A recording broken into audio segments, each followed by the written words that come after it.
Hey, how you doing, everybody? I was going to say nice to see you, but I can't see you. So it's nice to be seen by you. So welcome to the space of our hearts. And tonight we're going to sing more than we've been singing. We'll take some questions, of course, but a lot of people have written and they say they want to sing more, so I'm happy to sing more. And as you know, Saturdays we do the chant chats. So the next one is this coming Saturday, May 9th at 2 New York time. And that'll be all questions and talking and hanging out together. And also, on May 30th, for those of you on Japanese time, we're going to do another chant chat with live Japanese translation. My host, Marty, who brought me to Japan, is going to be translating. And we're also looking to do other time zones as well, European time zones, etc., Australia, that kind of thing. So people have been listening from all around the world, so that's been great. And as usual, I do have to say it, Thursdays are free, but of course, if you want to donate something, if you're able to do that, we appreciate it very much, because we also have bills to pay, just like you do. So if it's possible for you to help a little bit, that's good. And all right, that's the story.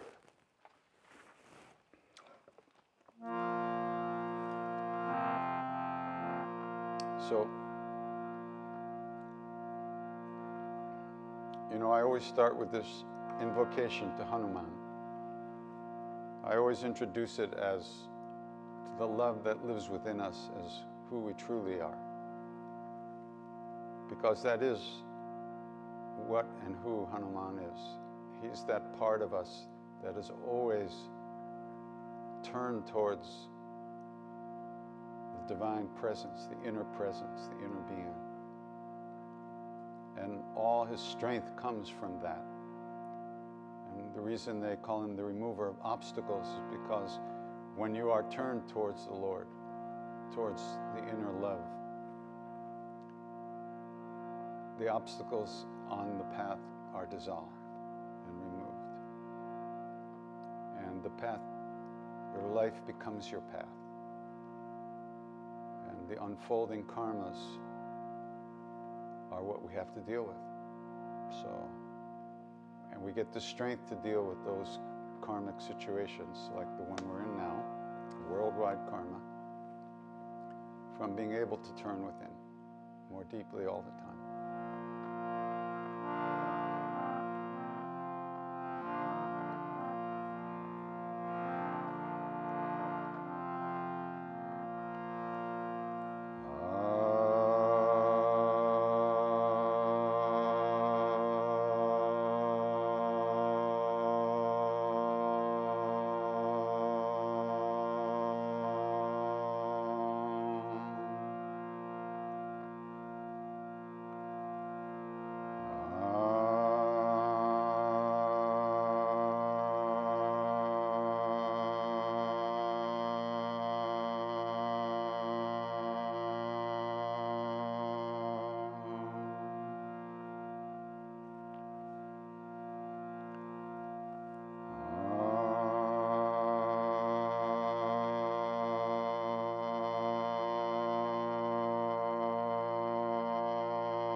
Pranavam Pavanakuma Kalabana Pavaka Gyanagan Jasu Hradagha Basai Ram Sarachabadha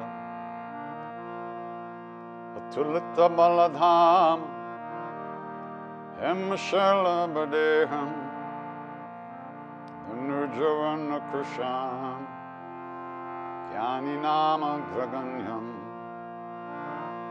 Sakala Guna Nidhanam Vanaranam Adhisham Raghupati Priya Bhaktam Vatajatam Namah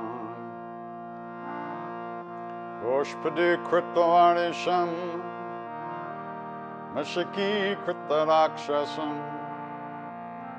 Ramayana Mahamalaratnam Ande Nilatmajam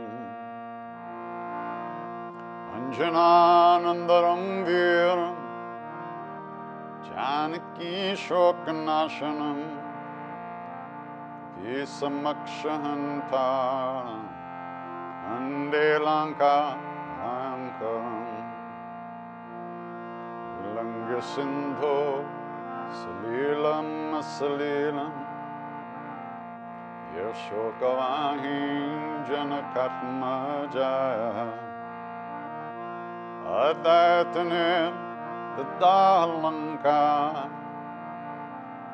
Yamamitam Pranjaliranjaneyam Manojavam Maruttatulya Vegam Jitendriyam Budhimatam Vardishtam Vatatmajam Vanarayutamukyam Shri Ramadutam Sharanam Prapadhe Shri Ramadutam Sharanam Prapadhe Shri Ramadutam Sharanam Prapadhe Shri Ramadutam Sharanam Prapadhe Anjaneyamati-patalan Kanchana-drikkamaneya-vigraham Parijat-tarumula-vasanam Bhaveyami Pavamananandanam Yatra Yatra Raghunath-kirtanam Tatra Tatra Kritamastakanjalim Vashpavari Paripurna Lochanam Martinamat Rakshasantakam Bhavabhajaranga Bali Hanuman Ki Jai.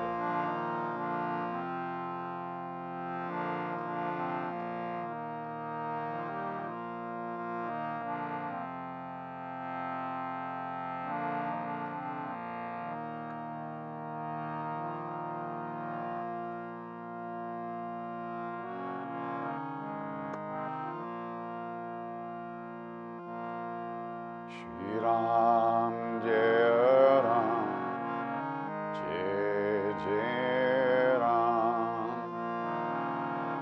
Shri Ram Jai Ram Jai Jai Ram Shri Ram Jai Ram Jai Jai Ram Shri Ram Jai Ram Jai Jai Ram Shri Ram Jai Ram Jai Jai Ram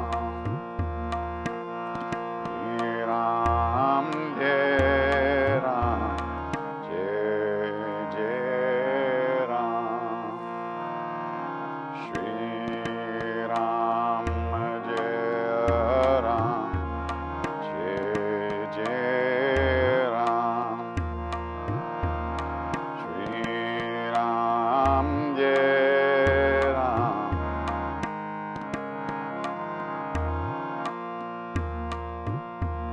Shri Ram Jai. I'm having trouble with my drum machine. Hold on a minute. You know, drummers are very difficult. Okay, hold on. What's going on here? Ah, that's what's on the wrong towel. Okay. He wanted to play a different towel. Let's try it again. Shri Ram, Jai Ram, Jai Jai Ram. Shri Ram, Jai Ram, Jai Jai Ram.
Ram Jai Ram Jai Jai Ram.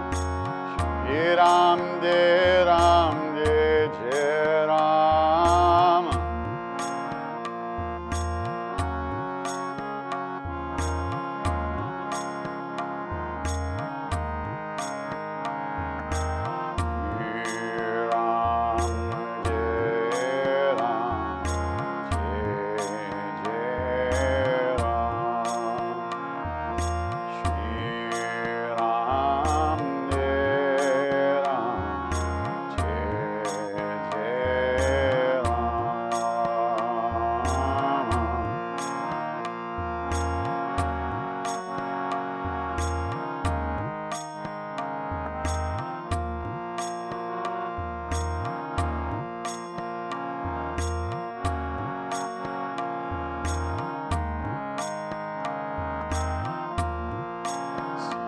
Sitaram, Sitaram, Jai Jai Sitaram, Sitaram, Sitaram, Jai Jai Sitaram.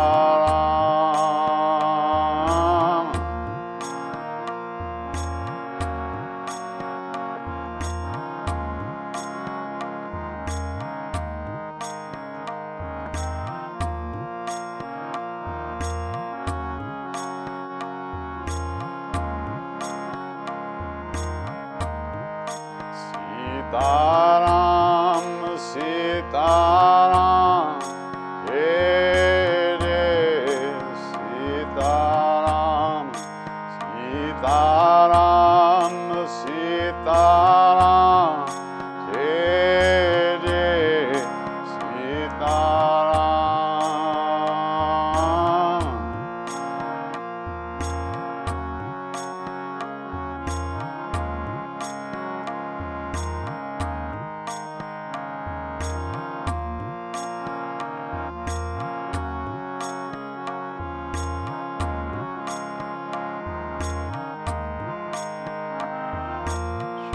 Ram Jai Ram Jai Jai Ram. Shri Ram Jai Ram Jai Jai Ram.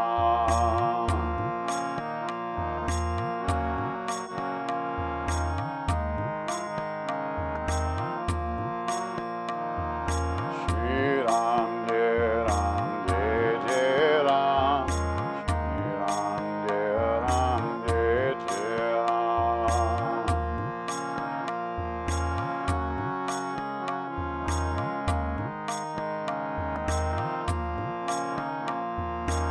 Shri Ram Jai Ram Jai Jai Ram. Shri Ram Jai Ram Jai Jai Ram.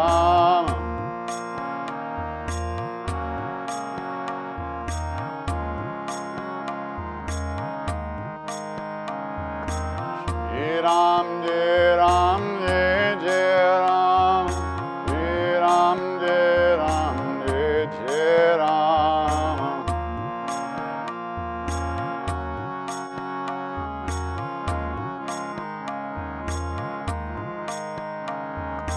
Shri Ram Jai Ram Jai Jai Ram. Shri Ram Jai Ram Jai Jai Ram.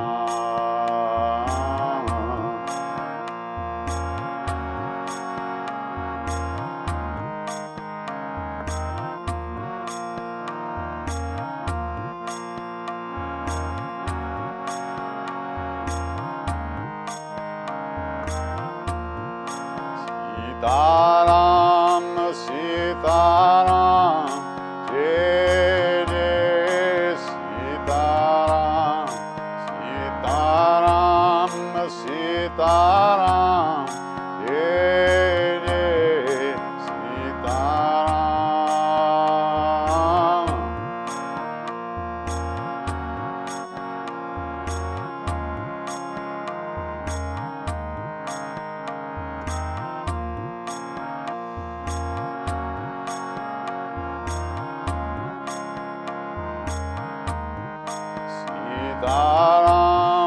Sitaram, Jai Jai Sitaram, Sitaram, Sitaram, Jai Jai Sitaram.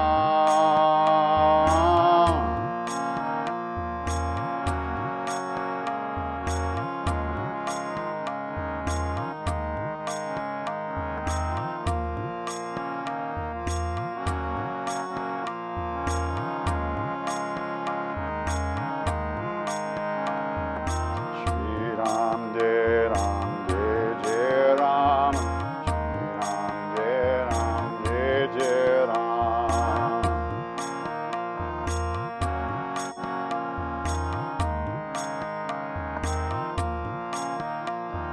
Shri Ram Jai Ram Jai Jai Ram, Shri Ram Jai Jai Ram.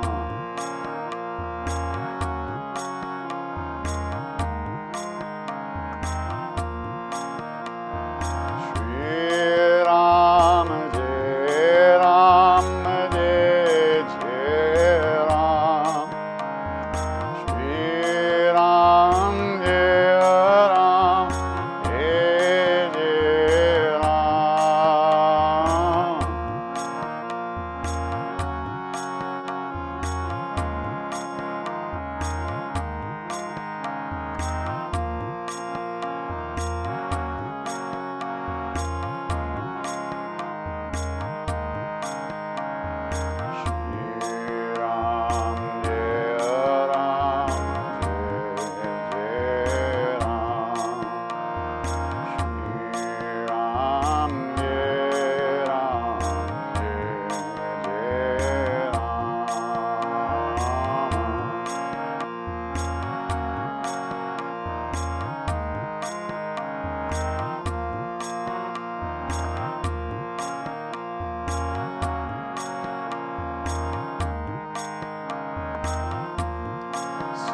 Sitaram, Sitaram, Jai Jai Sitaram, Sitaram, Sitaram, Jai Jai Sitaram.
Ram Nam karne se sab pura ho jata hai.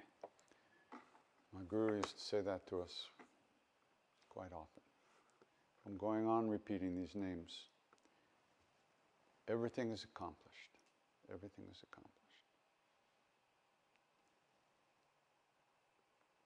A very simple statement. Easy to kind of just say, oh yeah, okay. But I've been thinking about that, or trying to truly believe that for 50 years or so. 40 years, 45 years.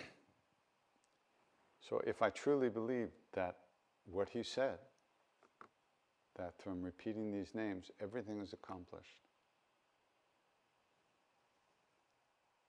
I would probably be giving more of myself to the practice as I'm doing it. But you know, we have our own karmic predicaments that we live in. Very distracted lives, very fast lives, although it's a little bit slower these days. Although we can fill it up with stuff quite easily.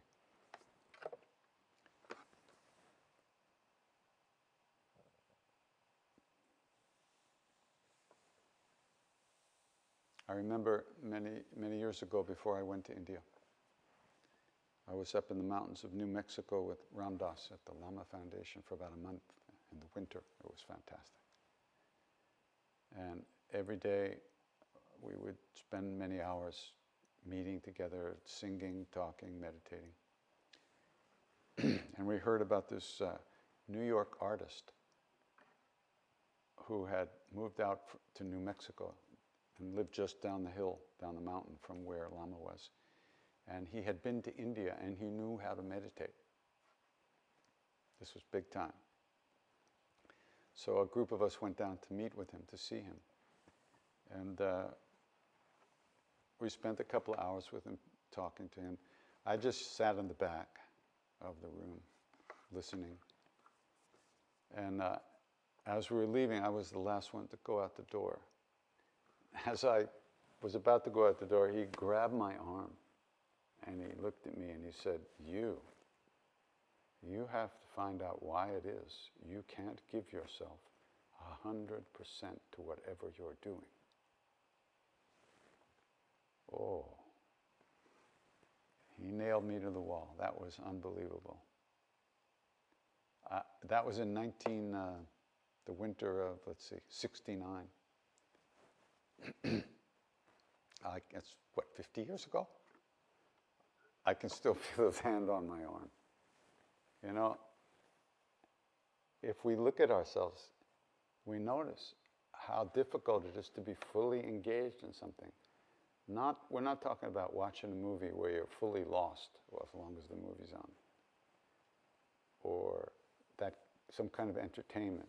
But whatever you're doing, being fully engaged, not thinking about the future, not the past, not this and that, not the chatter that goes on in the brain all the time, but truly present and aware. So I've been working on that a long time, or at least noticing how little of myself I really can give to each moment. So when it comes to chanting, or a practice that you do regularly,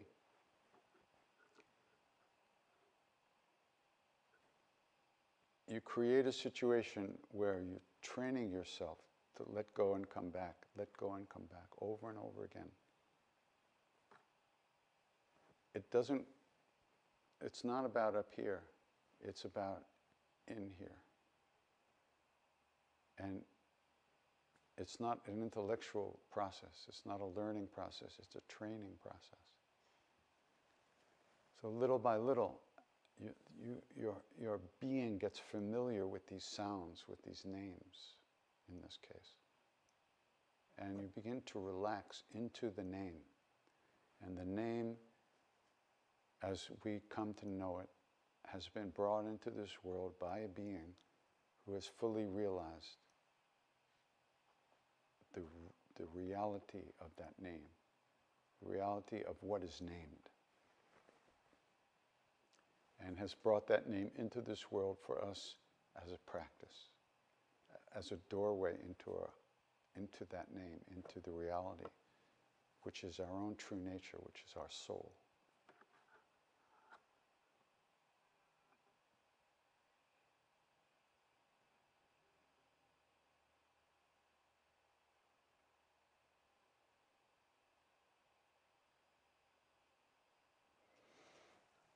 So.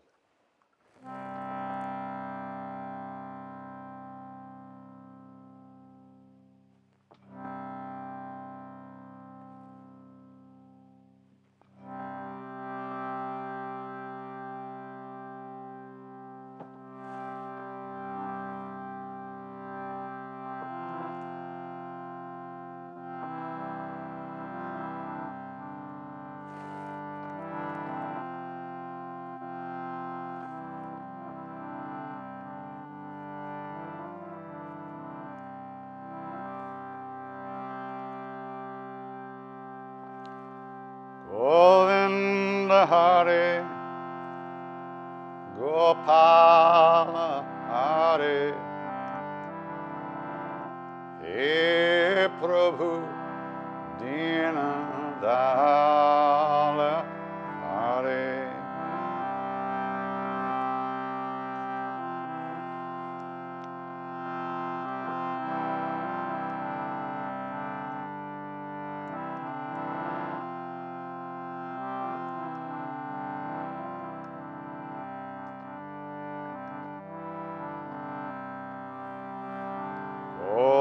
Govinda Hare, Gopala Hare, He Prabhu Dina Dala Hare. Govinda.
Govinda Hare Gopala Hare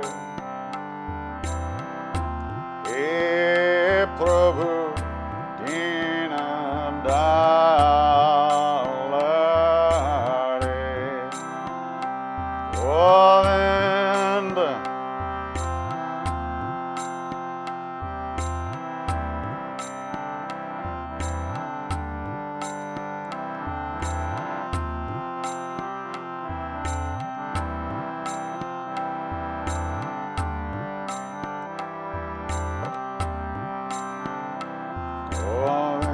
Govinda Hare Gopala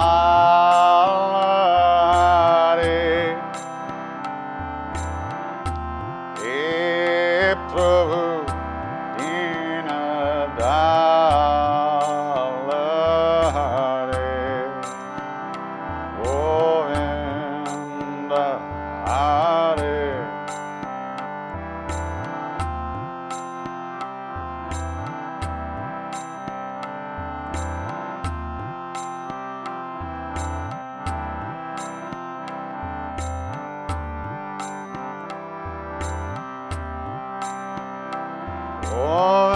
Govinda Hare Gopala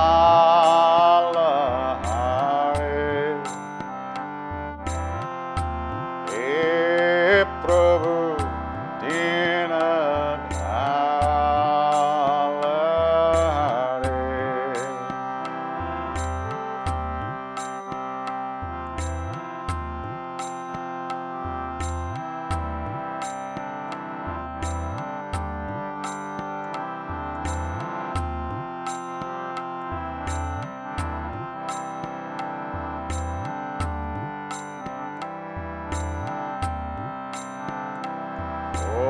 Govinda Hare Gopala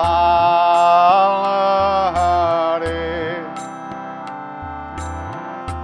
He Prabhu Dinadala Hare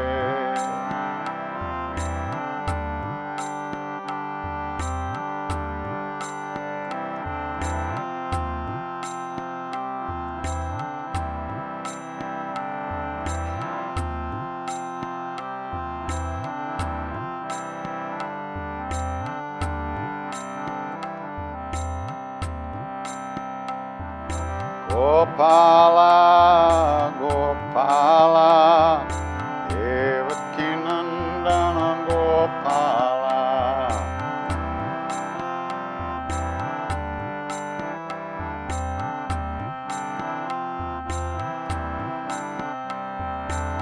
Gopala, Gopala, Devaki Nandana Gopala.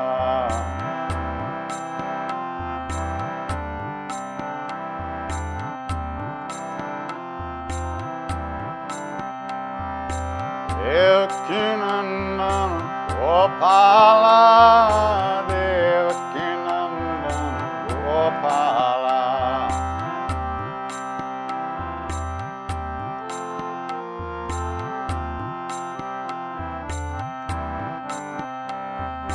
Devaki Nandana Gopala, Devaki Nandana Gopala, Devaki.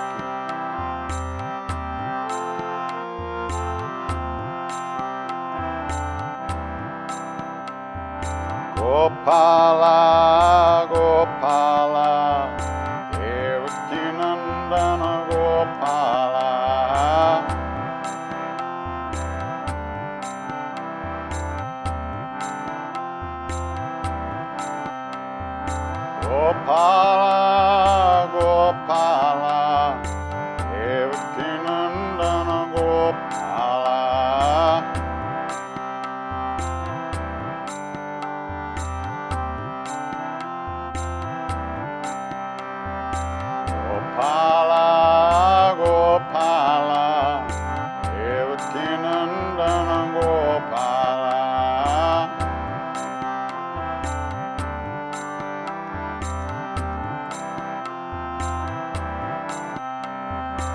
Devaki Nandana Gopala, Devaki Nandana Gopala.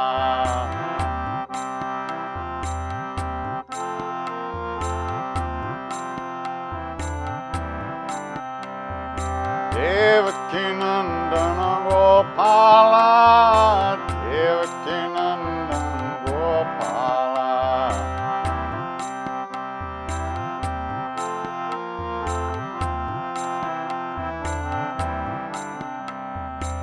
Gopala, Gopala, Devaki Nandana Gopala.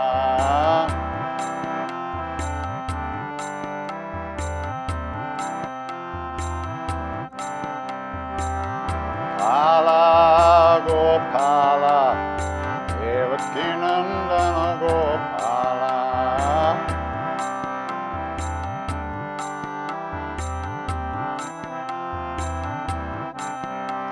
Devaki Nandana Gopala, Devaki Nandana Gopala.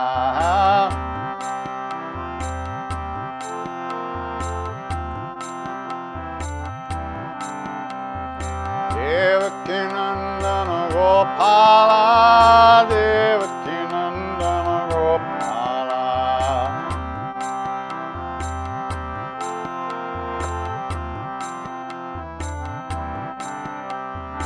Gopala, Gopala, Devaki Nandana Gopala.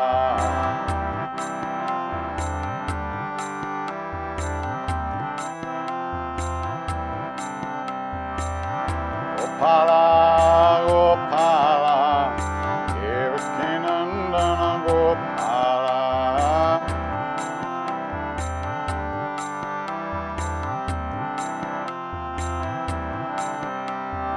Devaki Nandana Gopala, Devaki Nandana Gopala.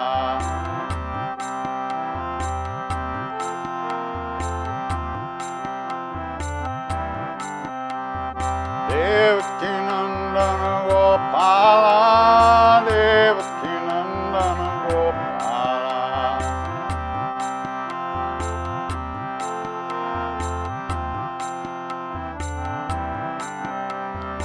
Gopala, Gopala, Devaki Nandana Gopala.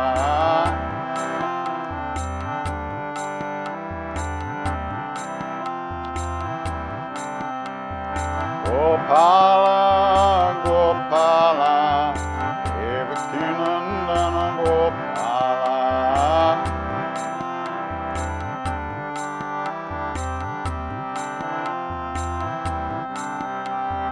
Devaki Nandana Gopala, Devaki Nandana Gopala.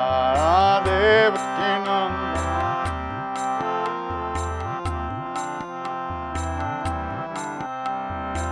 Devaki Nandana Gopala, Devaki Nandana Gopala.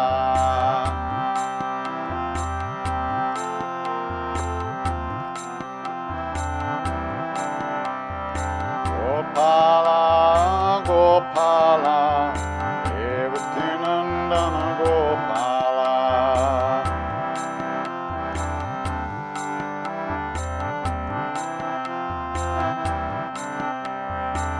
Gopala, Gopala, Devaki Nandana Gopala.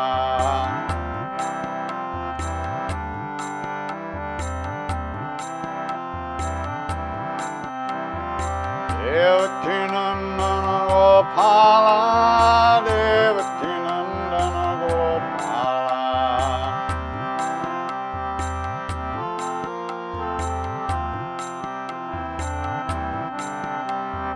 Devaki Nandana Gopala, Devaki Nandana Gopala. Devaki Nandana.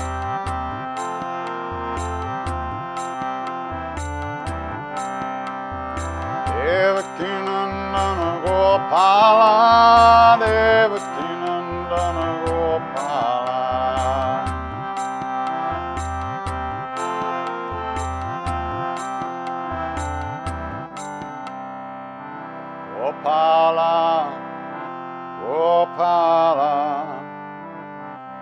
Devakinandana Gopala, Gopala, Gopala.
The love we're looking for exists within us.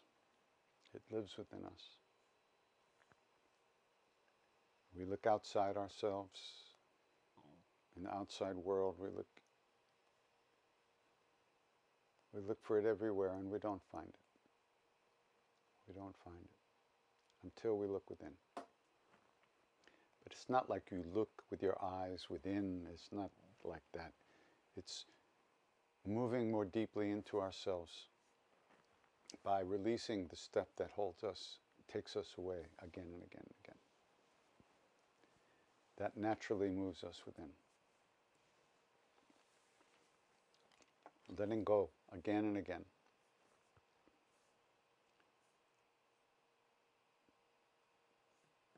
And we don't have to make this up. We don't have to manipulate ourselves. We don't have to be looking for anything specific, any kind of experience.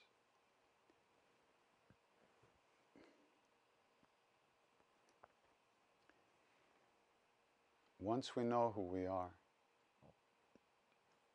we're wide open. Everything is here and now. Everything exists within us. We're so achievement-oriented in the West. And we're in such a hurry because everything is done so quickly here.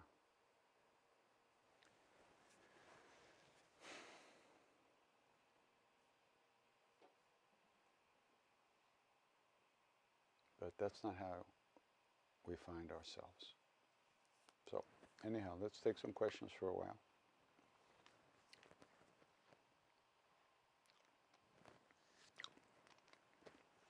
Who was Neem Karoli Baba's spiritual master and what was some of the practice they would do? We don't know. We don't know who his gurus were. We have no idea. He never spoke about it.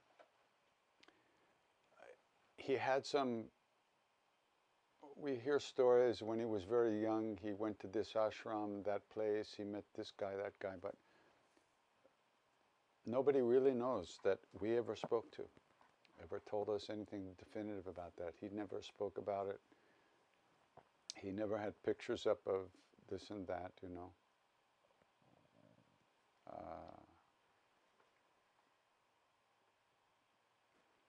He was very much believed to be a manifestation of Hanuman himself. I don't even know what that means.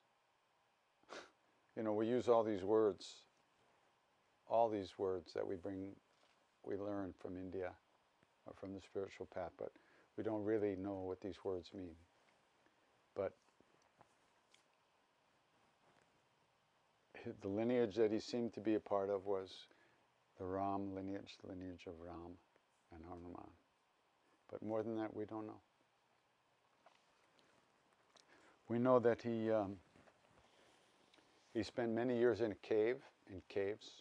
There were two small caves, well, one big cave in a town called Neem Karoli, which is where he got his name.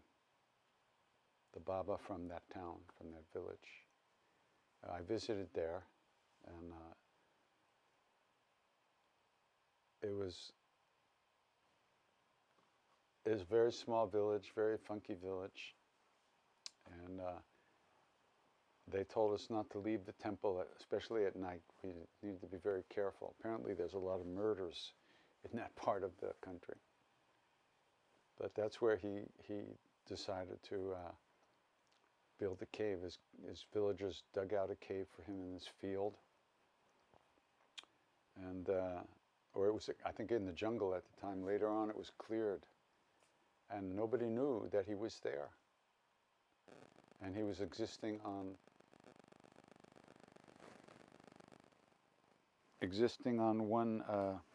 one glass of milk a day, which this old village lady used to bring to him. And then she died. And so he was starving. Nobody knew he was there. So the story goes that he picked up his chimta, which is this metal thong for moving fire around, moving the logs around. And he threatened Hanuman. He had a little murti of Hanuman that he had in the temple. He threatened him. He said, you'll starve me, so I'll beat you. And apparently the next morning there was milk outside the door. So.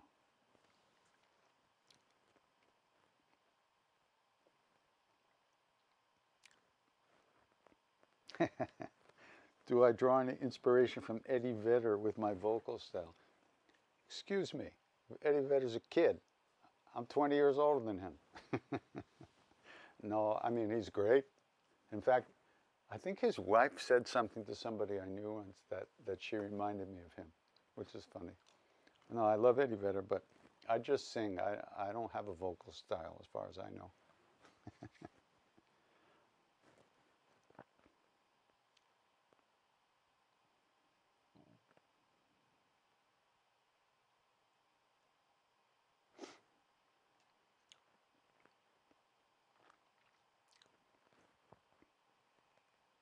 How do I remain focused on God when I have to deal with the ups and downs of life?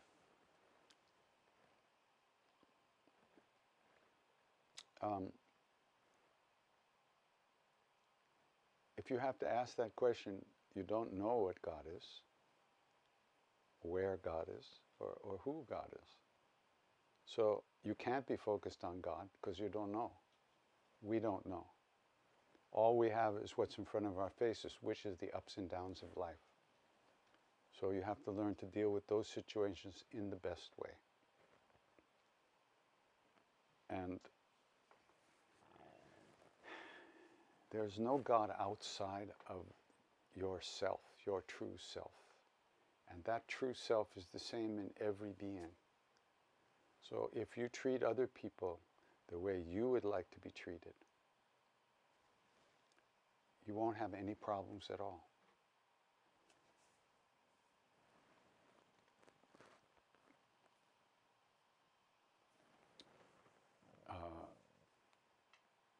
Calm yourself down, calm your mind down little by little, and find a way to get through the day without falling on your face too many times, or creating negative karmas by getting angry at people and hurting others and hurting yourself. There's no God out there. The God that you're looking for is within us. And until you learn how to be kind to yourself in the real way, which is to give yourself a break and to learn to trust your own intuition about where to look for these deeper realities. Yeah. So you need to do some practice. And you need to treat others the way you want to be treated.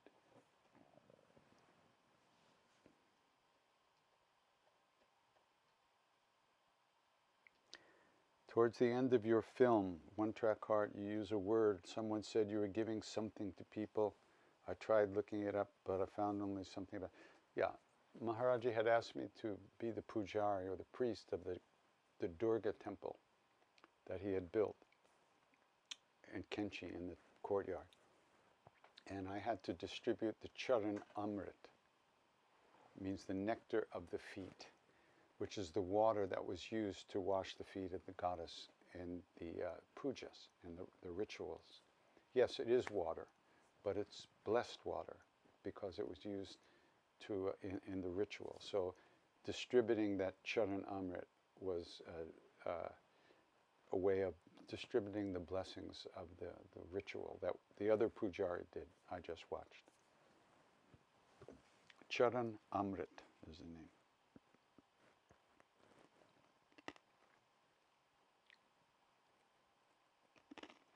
I need advice on suicide. You mean how to do it? I can't help you. I needed advice too. I was gonna jump in the river and kill myself. I was having a nervous breakdown in Kenchi, right there in the temple. Maharaji was there, and it's a long story. It's in my book, Chants of a Lifetime. It's in that book. But short story is that I was completely flipped out and I was going to kill myself. And he called me over and he said, "What are you going to do? Jump in the river?" And he laughed. Ah. He said, "Worldly people don't die. Us, worldly people, people who are attached to this world and to the ego. Worldly people don't die. Only Jesus died the real death." What? Why? Because he never thought of himself. He gave his life for his people. He never thought of himself. So the idea is that all we do is think about ourselves. And suicide is not going to change that. You go from this body to some other body. And the karmas that you have that you can't deal with now, you won't be able to deal with later either. So the best way is to try to find a way to be in this world in a good way. Whatever you have to do to find some peace of mind, you should do. Counseling, therapy, antidepressants, whatever works for you. And that's what you should dedicate your life to, finding a way to live here, because you got born here for a reason. We all did. And what's in our life is what we have to deal with. And there's nowhere we can go to get away from that. Suicide is not going to change that. You're not going to have this body, but you're going to have another one, and who knows what it'll be. It might not be as good.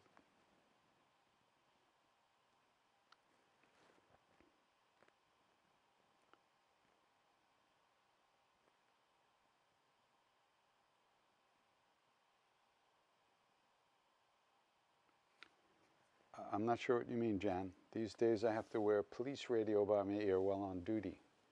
That doesn't sound like too much fun. I have to listen and talk to others and write, etc.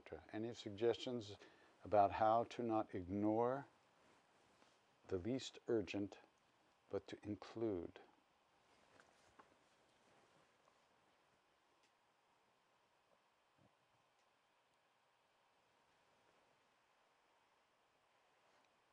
I really don't know exactly what you're talking about here. But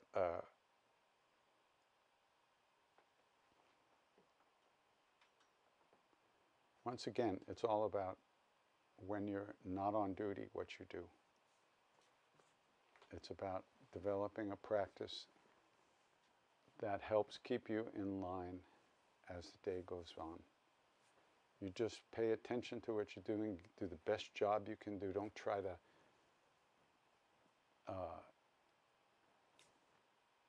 give yourself 100% to what you're doing. Whatever it is, just do the best you can. And do that when you're doing your practice too. I'm sorry, I can't really get into that one. What's your advice on sannyasa, to dedicate one's heart and mind totally in service and surrender to God?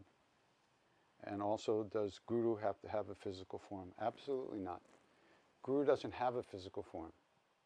We see it that way because that's what we're attached to, physical body. The Guru never is identified with the physical body, although a Guru might take a body to help us if it's necessary for us. But Guru, God, and our true nature, the self, the soul, are not different. And You know, these days, it seems like there's gurus on every corner, but those are not gurus. Those are not sadgurus. Those are not real gurus, true gurus. They might be teachers, they might be more advanced than us, but a guru, real guru, is something else entirely. So, you can read books about some of the real gurus. Swami Nityananda, who was Muktananda's guru, Shirdi Sai Baba, and my guru Neem Karoli Baba. There are many. Sri Ramakrishna. Read those guys. Read how they lived. Read what they said. Read how they got through the day. What did they do? That's how you get a feel for what a real guru is. They don't do business. Can you get the grace of the guru even though he isn't the physical form through bhakti? Of course, absolutely. Of course. Grace is always here. We're just not paying attention. We are not paying attention. It's raining everywhere all the time, but we can't drink until we cup our hands. So practice, devotion to practice, the path is what trains us to cup our hands to get the water that we need to drink. Absolutely, no question. Grace is all the time. And the other part of that question is surrender. What is sannyasa? To dedicate one's heart and mind. That's wishful thinking. That's what it is. You know, that's wishful thinking. Good luck. You know, it's not so easy to do. You know, you'll go to some cave. You'll put on orange clothes. You know, just have a big ego about having orange clothes, and thinking you're more humble than other people. Give yourself a break. Live in this world like you are now. And don't let your neurosis fuck you up and make you think you have to go be a sannyasi because you're too scared to deal with your shit. There's no way you can go where your shit is not going to be right there with you. Deal with it. Find a way to live with it. Find a way to love yourself. That's sannyasa. Clothes, initiations don't do anything unless you're ripe. And if you're ripe, you would know it.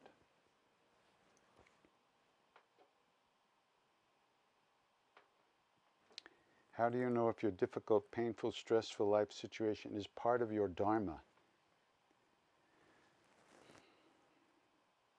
Well, it's certainly your karma. And you stick with it all through ups and downs and pain and sorrow, or if it's time to make a change. Have a feeling you're talking about relationships, because you can't change your life. You can change the people in it. And I don't think there's anything wrong with that. If you find yourself in a situation that is causing you pain and causing others pain, and it's just not working, you certainly can find a way to make something work for you.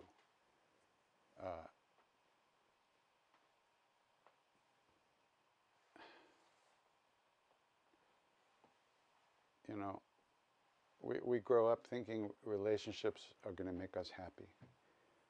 We get turned on by somebody, and we so-called fall in love, and we fall in love, and relationships are business. You give, you take, you give, you take. When somebody stops giving, you freak out. When you stop taking, they freak out. So I don't think there's anything wrong with trying to find a more peaceful way to be in the world. But you can't avoid, by changing the external circumstances, you can't necessarily make yourself happy. So whatever you do, you should do with as much kindness to yourself and others that you can do. Whatever that means to you. You're the only one who knows.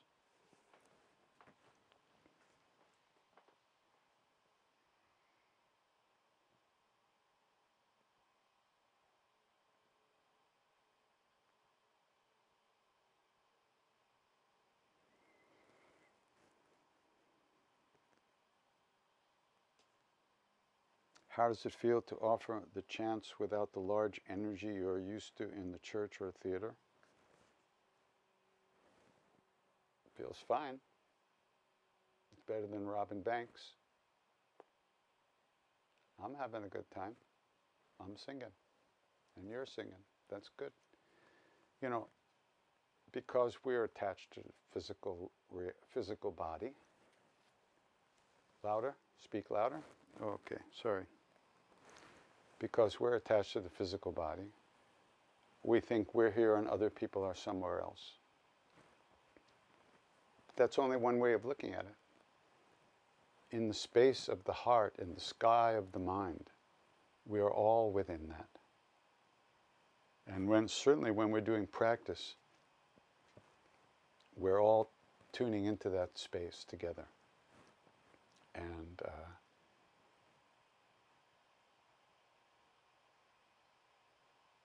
it's all about doing the practice. And if I was missing the energy of the people, I would notice that, and then I would let it go, and I wouldn't be missing it anymore. You keep coming back to the chant. Anything you think about it, you keep letting it go and coming back. So for me, it's not, I mean, it's very different on many levels, but it's also very much the same.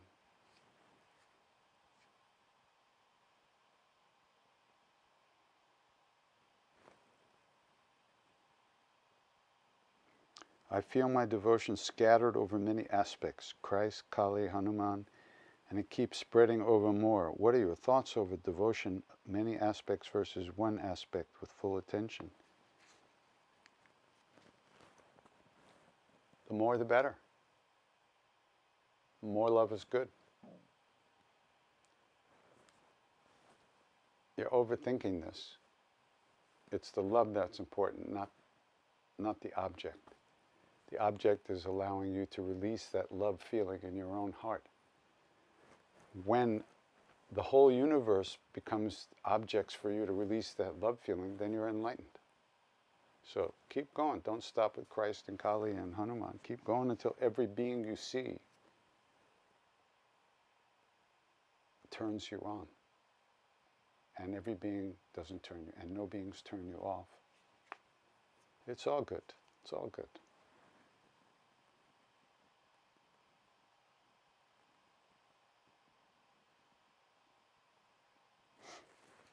Much has been said about being mindful of the company you keep. Do you think it presents issues in relationship or detours one's path with relationships, path in relationship with them when they have no spiritual path of their own? Maybe, but maybe not. If you're in relationship with somebody, that's the karmic imperative for the moment.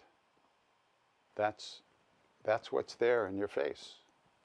How it got there is irrelevant, but it's there. So you have to be with that. And yes, the Buddha said that Satsang or Sangha is the most important thing in the spiritual life, because our hearts are so hesitant and fearful and challenged that if we surround ourselves with spiritual friends, it can help us open up. But it can also be completely negative, because what we think is spiritual might not be spiritual at all. And the reasons you might move into an ashram or a so-called ashram or some kind of spiritual community might turn out to be very negative, like you're trying to hide from yourself. So you want to go be with a group of people who turn out to be hiding from themselves. So it's all about learning to trust yourself and following your heart. And yes, it's difficult if somebody doesn't understand what you're doing, but you know, we probably don't understand it. I once got a email from a friend of mine who said she and her husband were about to get divorced. And I said, "Oh, I'm sorry to hear that. You know, why is that?" And she said, well, I play your music all over the house, in the bedroom, the bathroom, the kitchen, the living room. And he just hates it. I said, turn it off. What do you need to do that for? Turn it off. So she did, and they're still happily married. As a household mother, how can I attain moksha?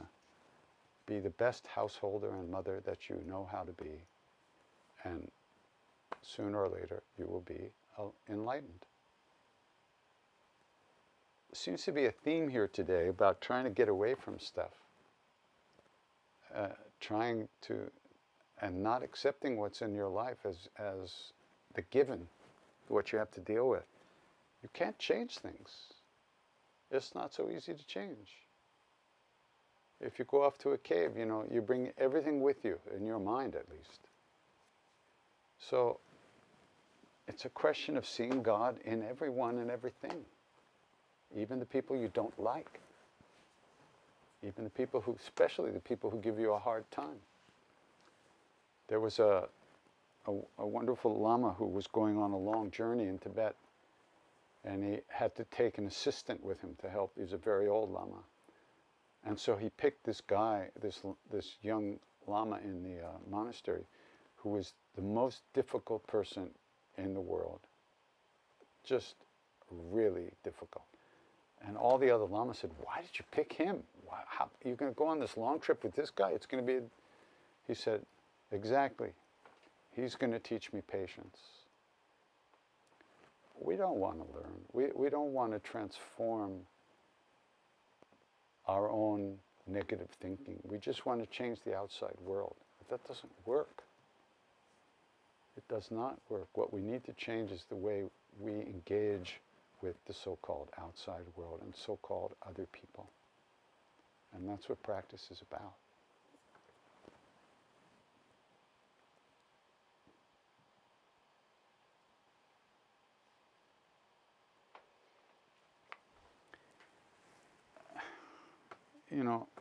Can you talk about how the music you make connects with your practice?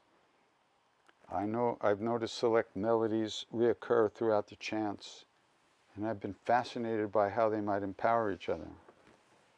Really? If you have a good melody, you just use it to death. The music is part of the practice. It's a way of transmitting the name.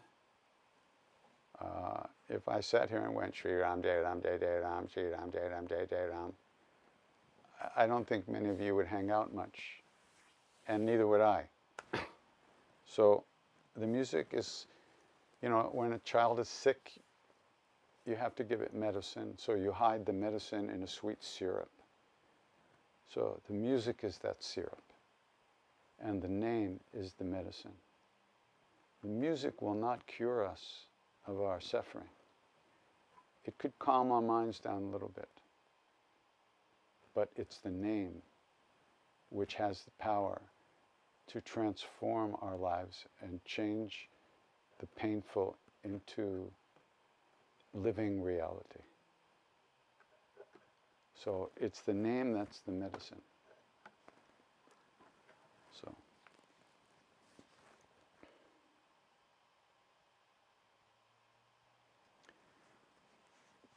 years ago you said something in a concert in Brazil that never left my mind. You were talking about Jesus and you said he lost himself in love. Can you talk a little bit more about this state of the soul? Well, this happened in India with Maharaji. This Canadian guy came to see Maharaji for the first time. And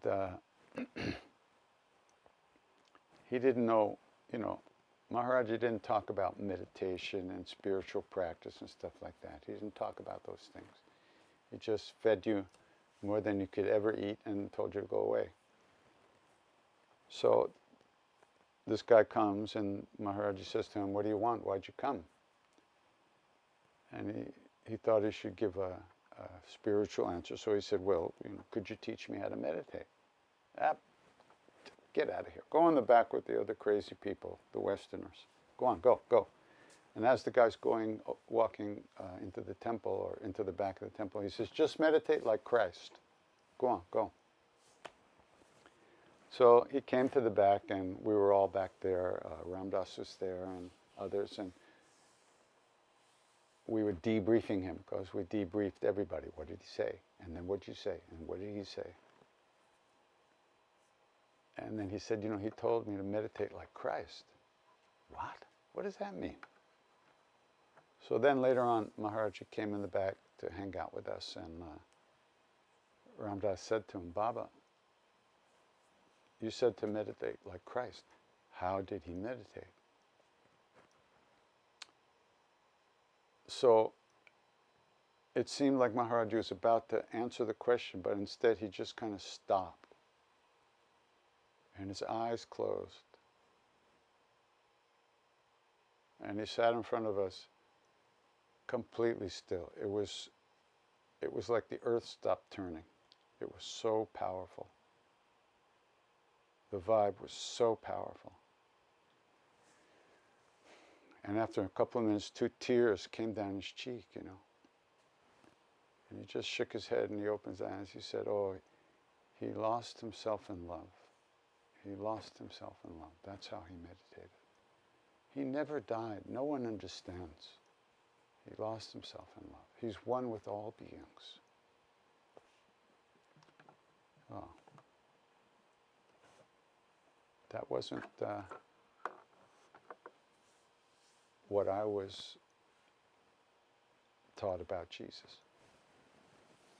So it was very shocking and very beautiful, very moving. Very moving.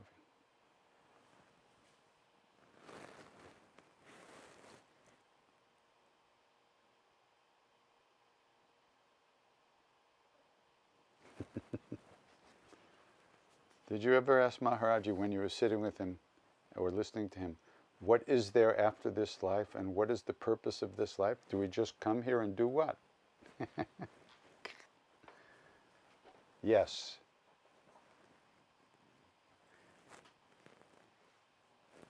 No, we didn't talk to him about those things. He didn't talk about those things. He didn't teach like that.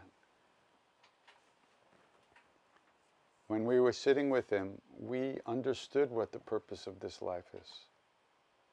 It's to merge in love and to live in that love all the time. And that means including everyone in it. Everyone. You can't have any shadows. You can't leave any shadows behind you. You have to follow that longing you have to be free of suffering. And that leads you onto the path to relieve yourself of suffering. And then you start to recognize everybody's suffering. So you try to do your best to help whoever you can and learn how to be kind to yourself and others. We're here to become good human beings. There's no place else to go. This is it for now.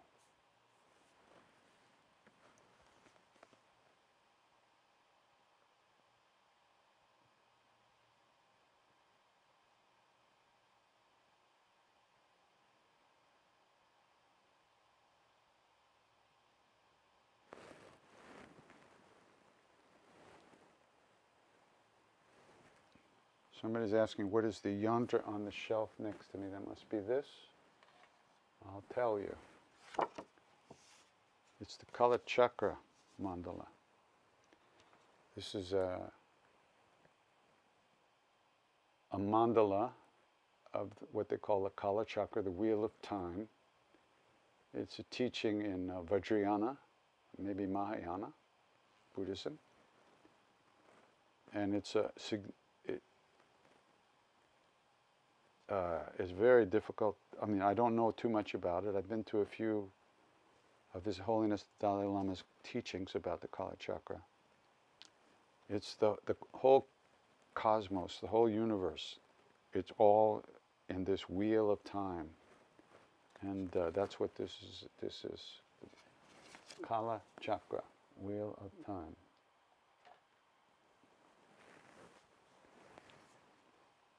Very profound tantric philosophy and teaching. And it covers the whole scope of cosmology of the whole universe. Everything has a place in it, the different levels of being. It's quite extraordinary.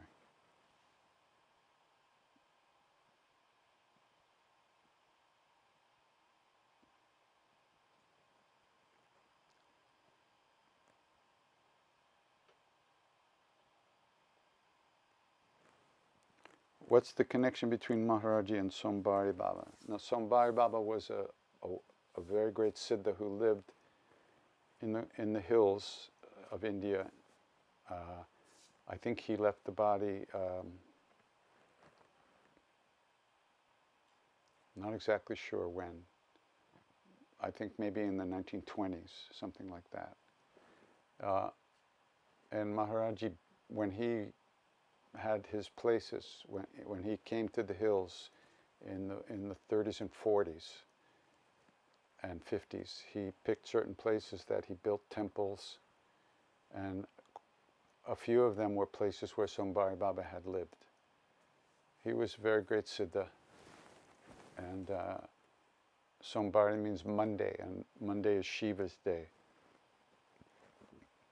in India, and he would do Bandara every Monday, feed people.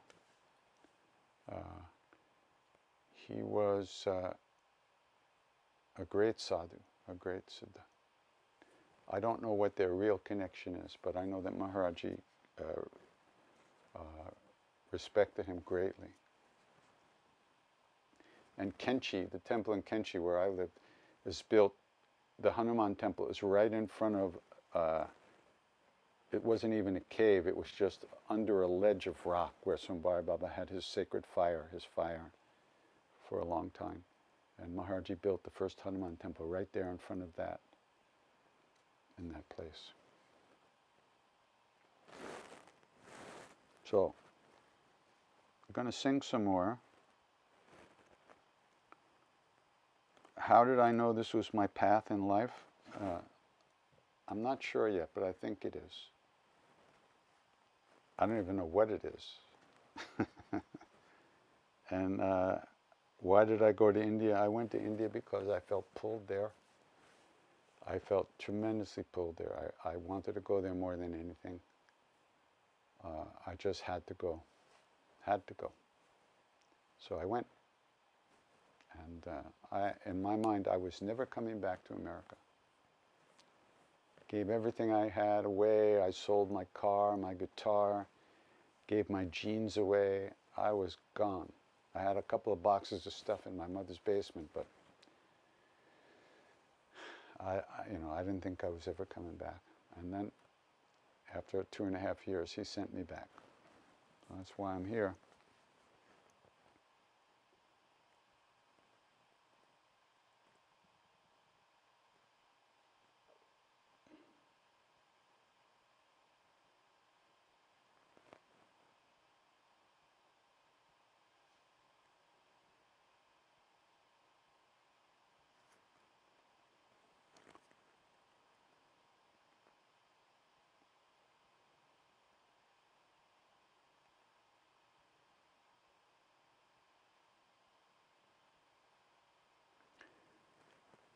Can you please kindly explain how to adopt forgiveness and move on in life? Some mistakes are blunder and are difficult to be forgiven. Yeah, forgiveness is a big thing. The sting of being betrayed and being hurt is something that's very hard to let go of. Very hard.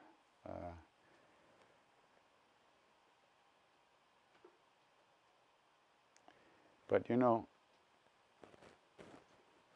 on one hand, if we really look at the people who've betrayed us and hurt us, we can see that their actions just like our actions are coming out of our own suffering. And just like we've hurt many people without wanting to, it's a very similar situation for other people. They hurt people out of protecting themselves, out of all kinds of reasons. And yeah, and we take everything so personally. So it's very painful, very hard.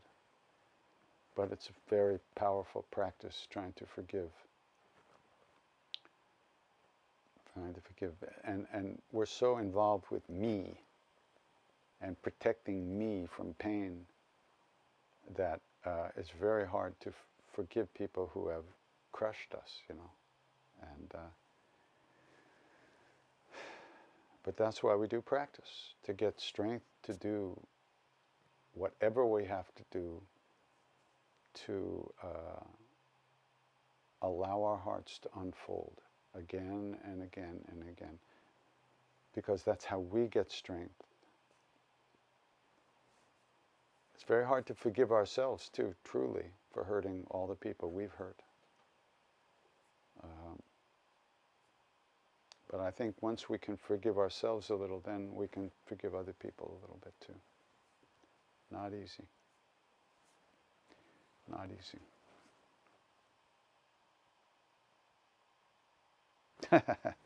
My memory of events from 50 years ago is uncanny. Do you remember everything in your life that clearly, or is there some special way that you've preserved? I can't remember my name half the time. I don't know what happened 10 minutes ago or yesterday. But things that happened with Maharaji, I can remember so much, but oh my goodness, so much is gone. You know, like for instance, some years ago, about 15, 20 years ago, I found my diary from India. And I opened it up, just at random, and I read in the diary, today Maharaji looked at me and this other Westerner, Balaram Das, and he said to the Indian people sitting there, he said, these boys are my disciples. And he put ash in our tongue and our head, and he said, these boys are my disciples. I didn't remember that. I didn't remember that. How do you forget something like that? But I did. I had forgotten it. I forgot it for like 20 years. So there's the funny thing of being with Maharaji, it was almost, you were like, oh, it was like a dream. It was a different kind of reality. Things happened and you were aware of them, but you didn't grok them in a certain kind of way. Later we would talk about things and we'd go like, wow, did that happen? Oh yeah, you know.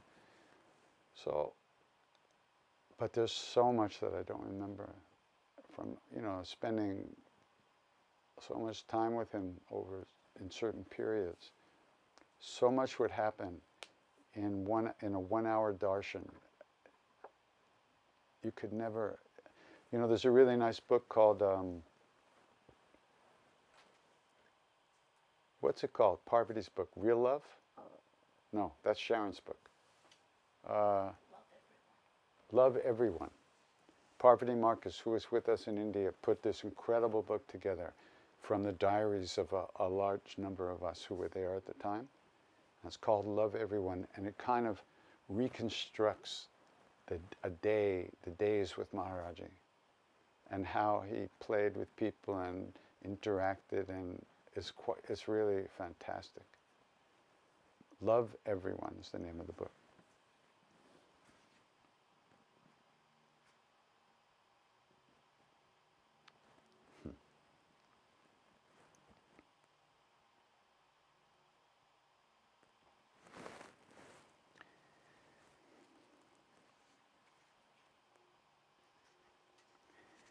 So, are we to love the corrupt liars and evildoers? I try every day to practice metta meditation, and there is great resistance I encounter with this. How would Maharaji advise? Well, he would say, love everyone.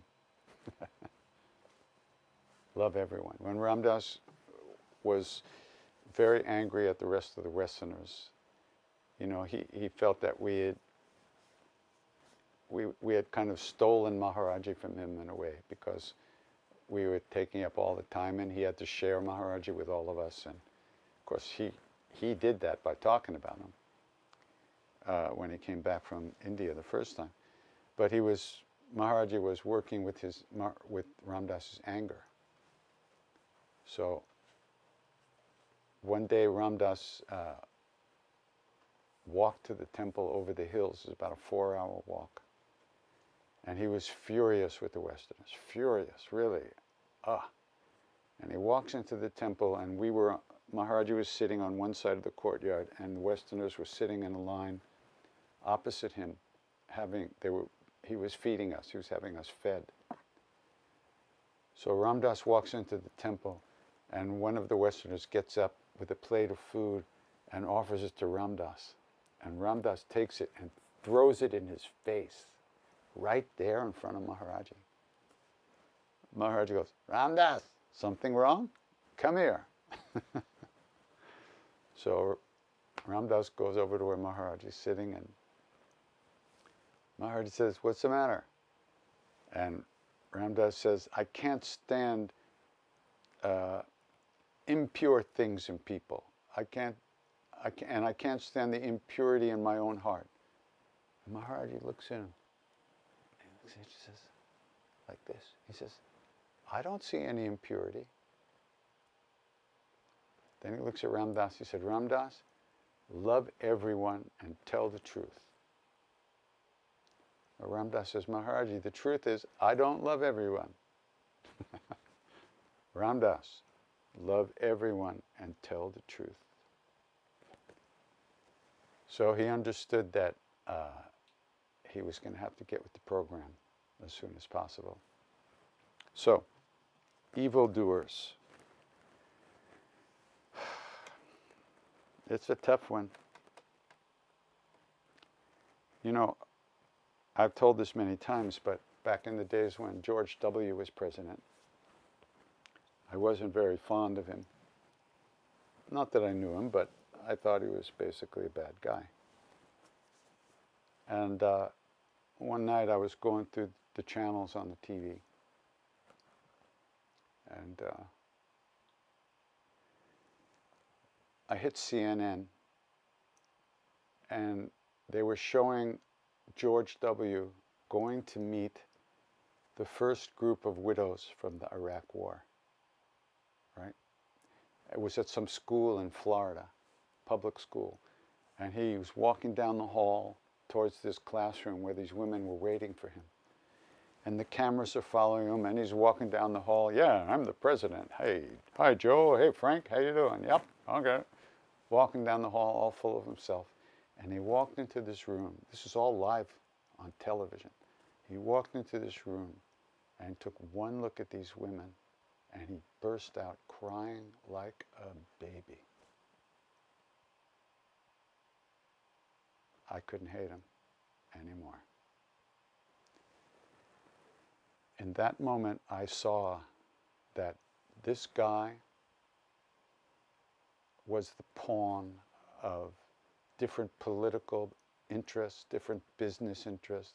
He made deals all to achieve the presidency, which was his desire. And he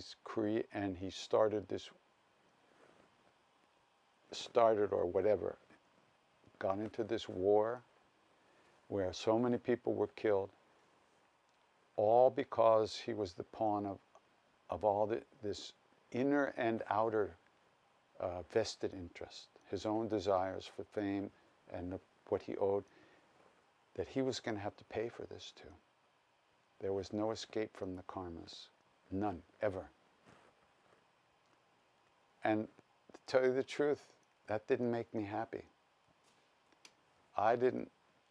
In my heart, I didn't want to see him suffer. But I saw that he was going to suffer because he didn't know any better.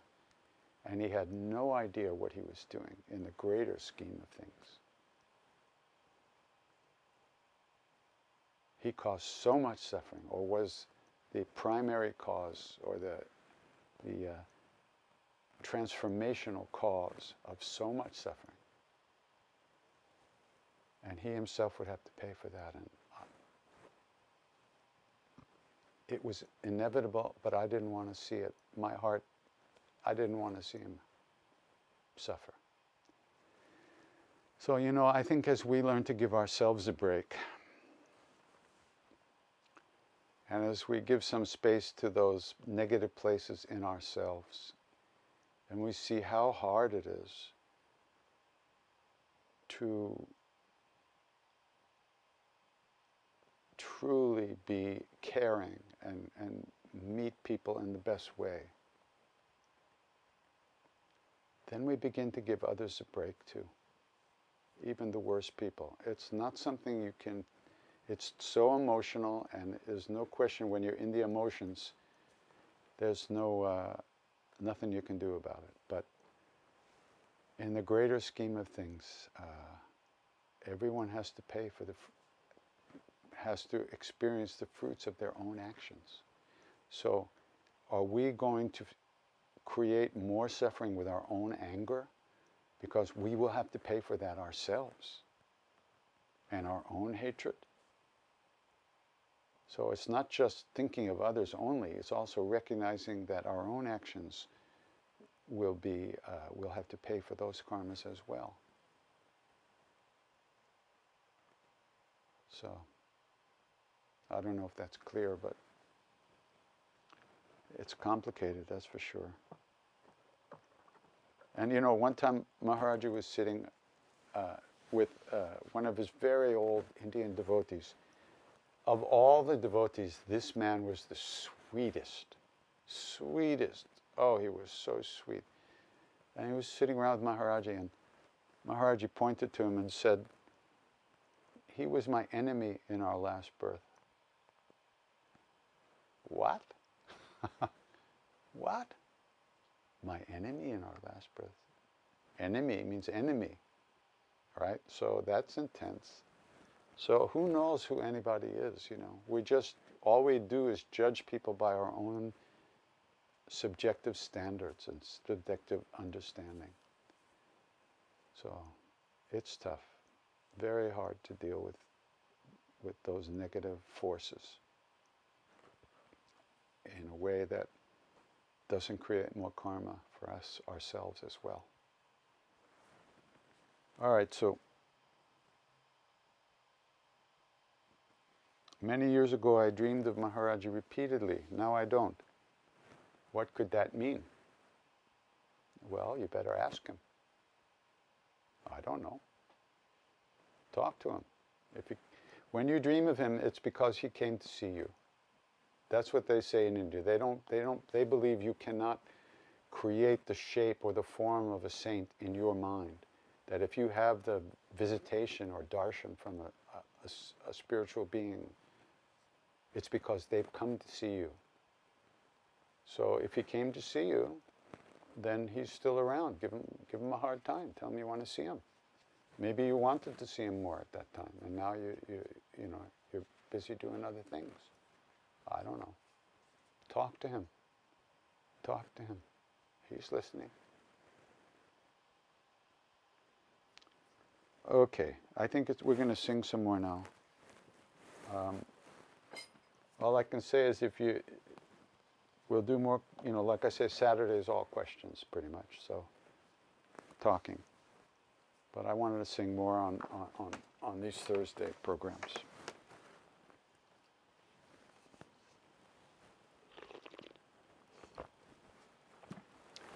Should I say something about the Shift Network too? No, I'm not going to say anything about that. I didn't.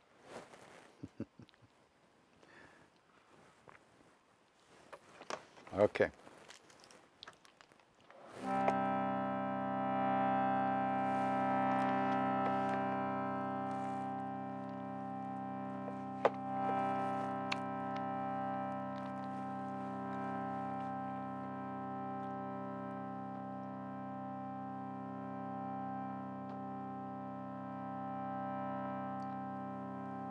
So now that we've been in our brain, our mind and thoughts, let's relax.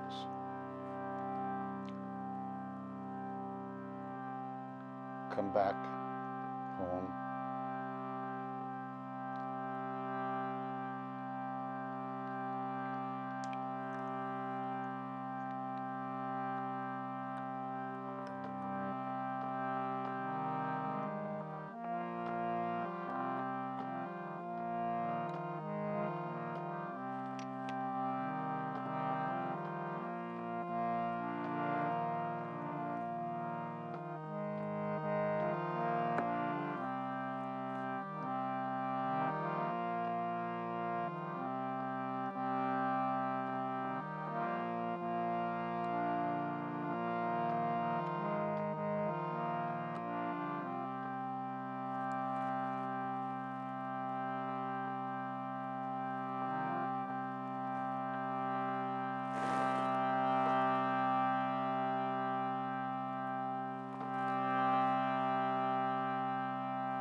Hey Ma Durga,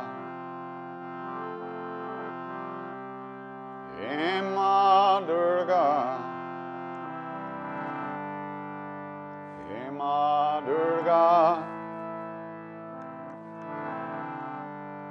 hey Ma Durga, hey Ma Durga, hey Ma Durga, hey Ma Durga, hey Ma Durga, hey Ma Durga,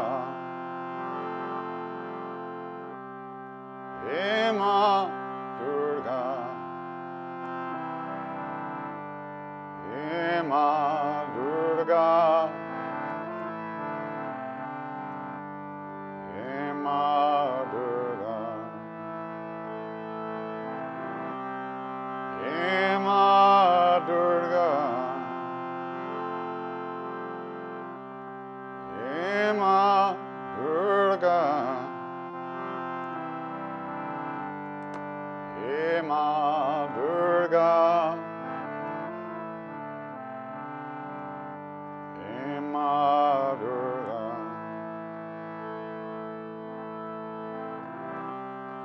Om Namah Chandikaya, Om Namah Chandikaya, Om Namah Chandikaya, Om Namah Chandikaya, Om Namah Chandikaya, Om Namah Chandikaya.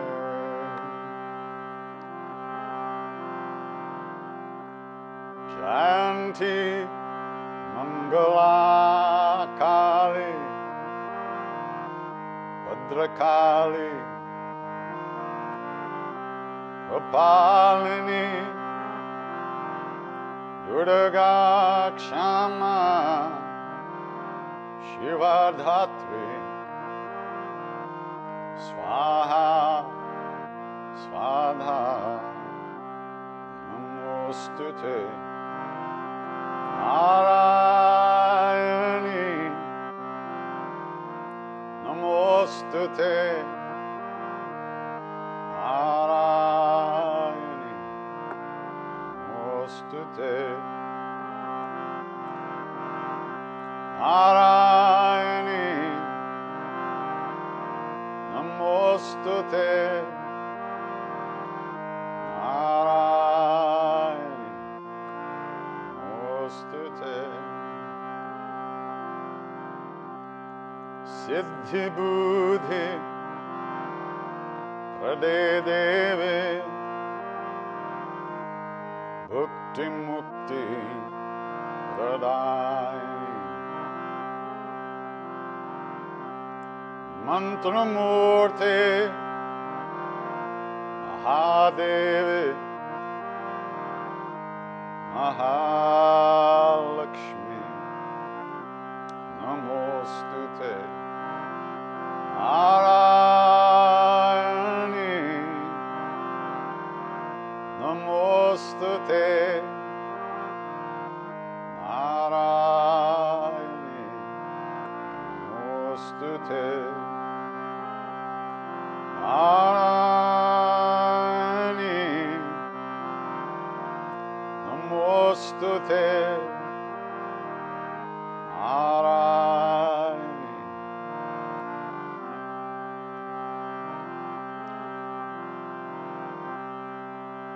Sarva Badha Vinirmukto Dhana Dhani Sutanuto Manusyo Mat Prasadeno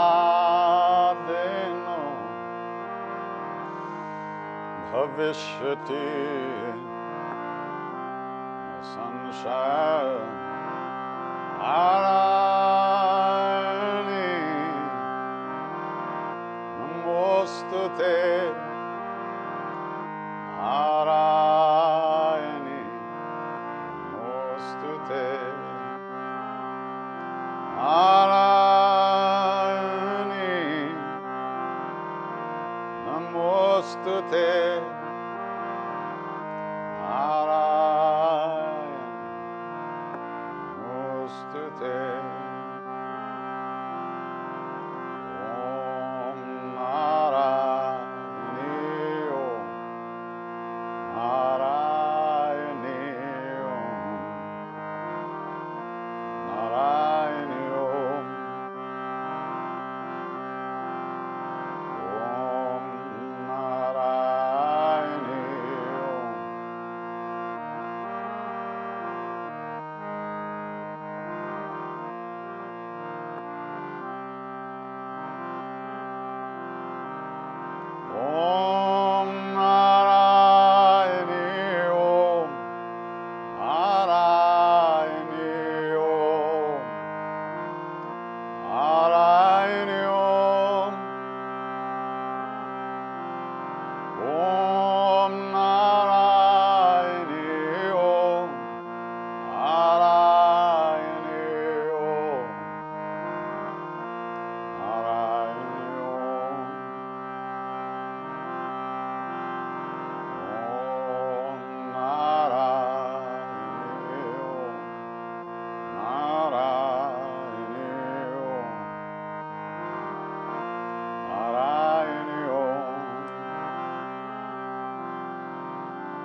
Jai Jagarambe,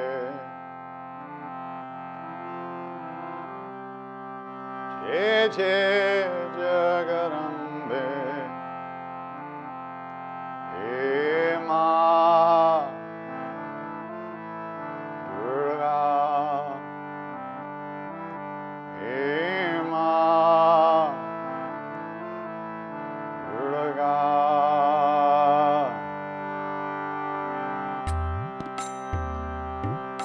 Jai Jagarambe,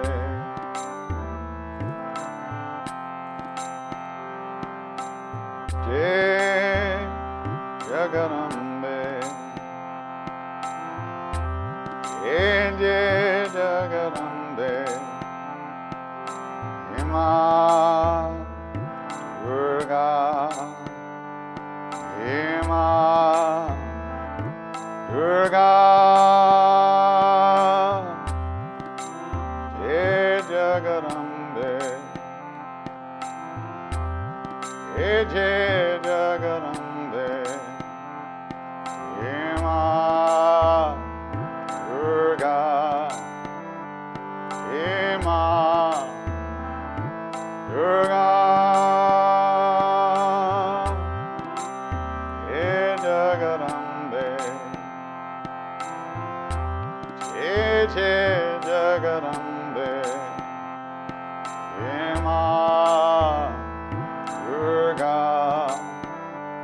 Hima Durga,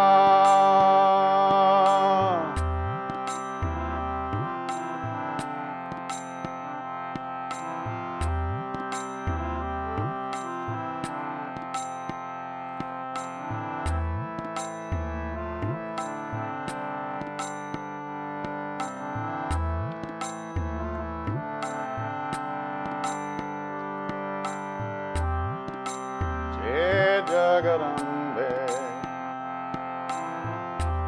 Jai Jai Jagarambe, Hima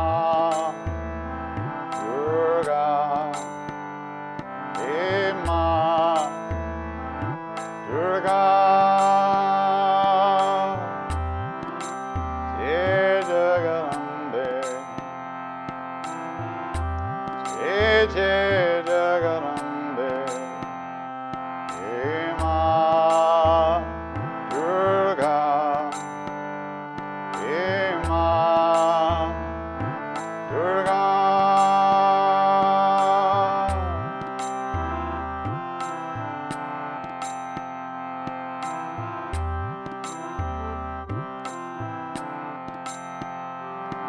Hima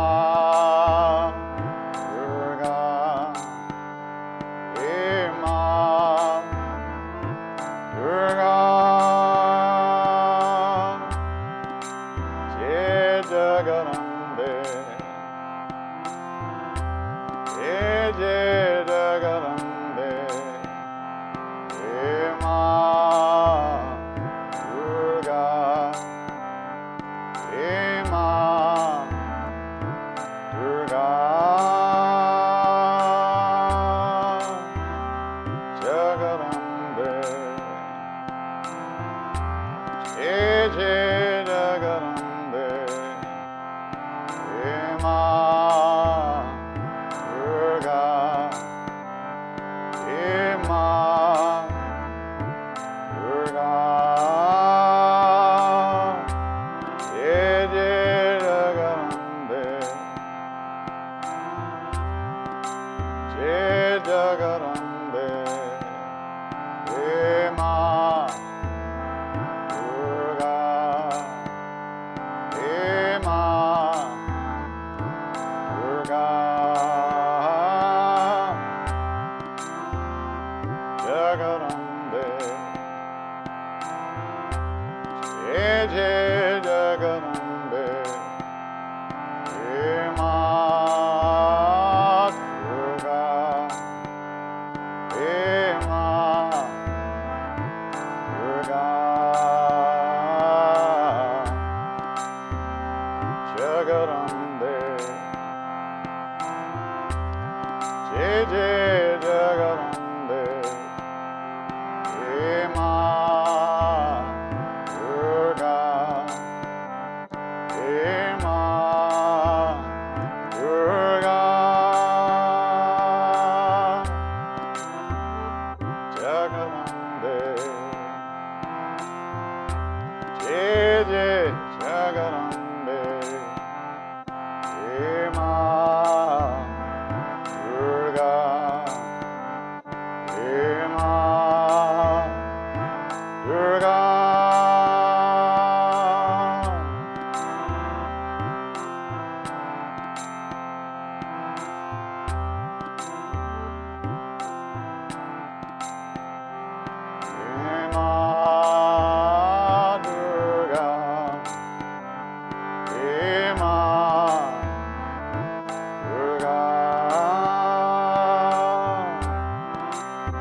It's getting late, but I want to do a Chalisa to end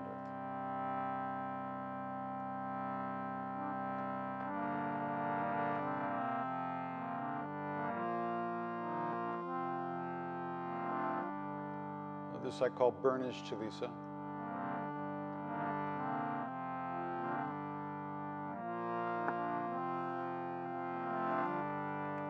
Because came out as a result of my great friend Bernie Glassman asking me to come up with a melody for a chant that he did with the Zen Peacemakers, which was his group. The chant that he did was called the Gates of Sweet Nectar. And what it meant was that one entered through the gates of sweet nectar by offering one's Bodhi mind or enlightened heart to all beings. And it was based on it's a traditional part of the liturgy in Japanese Zen Buddhism. But one of his great experiences was in the back of a car on the way to work, where he had an experience of the interconnectedness of all beings in all planes of existence. So this chant was very meaningful for him.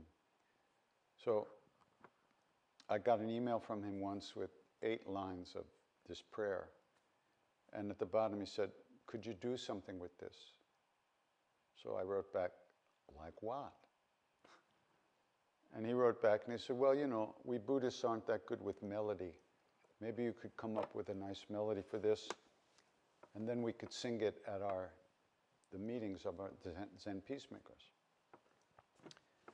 So I said, "Well, when's the meeting?" He said, "It's not for like 11 months. So I said, "Oh, okay. All right, good, I'll try." So I carried the little 8 lines with me all around the world. And I looked at them, they looked at me. Nothing was happening. So I wrote back to him, I said, "Bernie, could I mess with the lines a little bit?"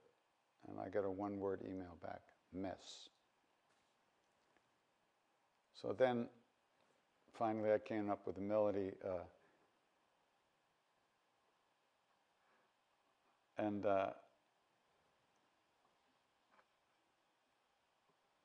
So I said to him, I came up with a melody, and he said, "Good, now you can start working on the rest of the prayer." And I wrote back, "How long is that?" He said, 20 pages. I said, "Bernie, that's going to take me 3 lifetimes. I got a 1-word email back, 2. Bernie was extraordinary being. And another thing, the traditional prayer ends with the line, "All of your sorrows, I make them mine." That's the way it's written. So I show up for the Zen Peacemakers meeting up in Yonkers at the center there.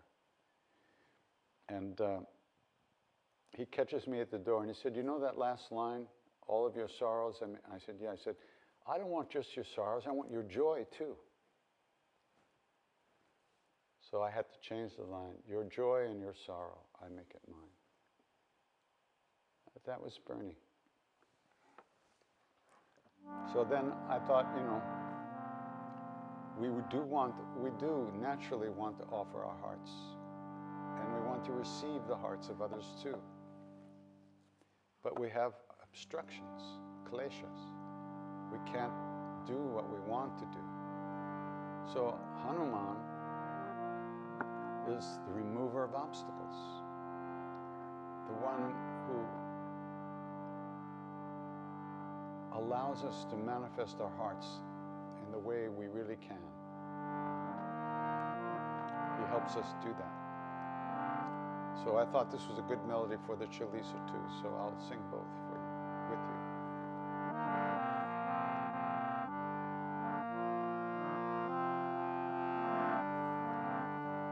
Calling out to hungry hearts, everywhere through endless time. You who wander, you who thirst, I offer you this Bodhi mind.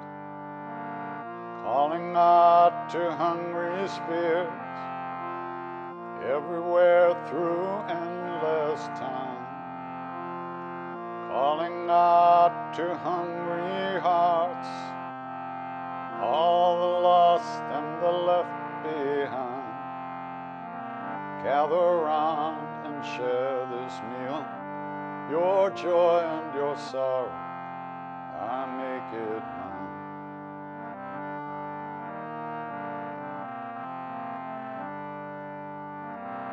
Calling out to hungry hearts, everywhere through endless time. You who wander, you who thirst, I offer this heart of mine. Calling out to hungry spirits everywhere through endless time. Calling out to hungry hearts, all the lost and the left behind. Gather round and share this meal, your joy and your sorrow, I make it mine.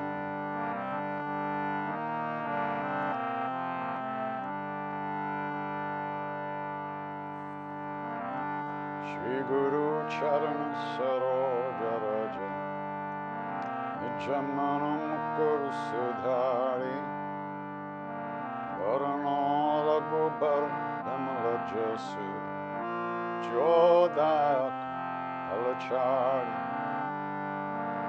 Buddhihina Tanu Janke Sumiram Pavana Kumar Syaram Balla Buddhi Vidya Dehu Mohi Harahu Kalesu Vikar Syavara Ramachandra Padaje Sharanam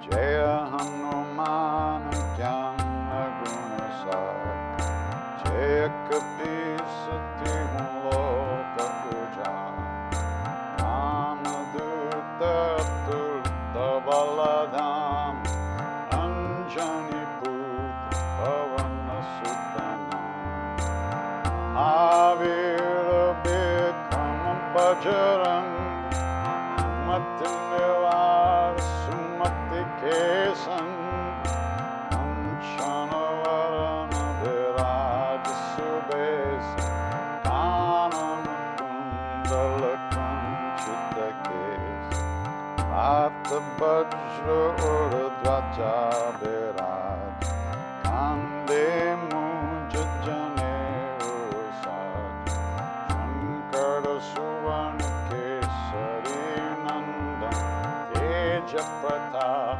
Mahajagabam Vidyavan Guni Ati Chatu Ramakaja Karibe Ko Atu Prabhu Charita Sunibe Ko Rasi Rama Lakshmana Sita Navasi Sukshma Rupa Darisiya Hindeka Vikata Rupa Dare Lanka Jara Bhima Rupa Dare Asura Sanhare Ramachandra Ke Kaja Samvar Aya Sajivana Lakana Yai Shri Raghuvir Harshiralai Ragupati Kinhi Bhattabarai Tuma Mama Priya Bharatai